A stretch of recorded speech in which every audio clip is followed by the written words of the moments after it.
Today, and among those on board, the head of a private paramilitary organization that last June led an insurrection against Russian President Vladimir Putin's military. This video appears to show that plane coming down. Yevgeny Prigozhin reportedly coming to an agreement with Mr. Putin that there would be no punishment for him going forward.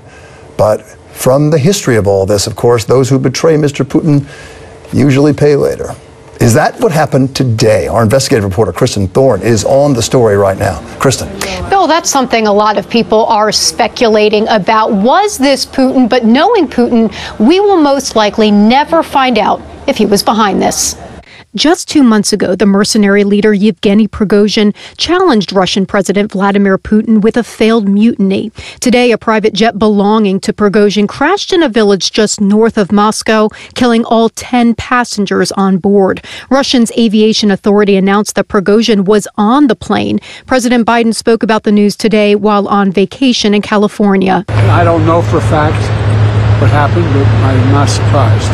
There's not much that happens when Russia is not behind, but I don't know enough to know the answer. The crash's cause is unknown, but it has triggered a flood of speculation whether Prigozhin may have been targeted. He's not the first person to gone against President Putin, and he's not the first person that ended up the same way. Prigozhin's brief mutiny in June rocked Putin's rule. Prigozhin led thousands of fighters from his mercenary group out of Ukraine and to march on Moscow.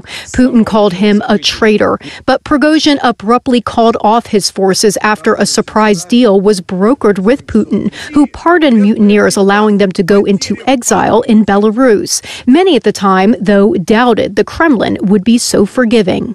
But since then, Prigozhin had seemed to return to business as usual, repeatedly spotted in Russia. His most recent appearance was just 2 days ago in Africa, where his military group has been growing in influence.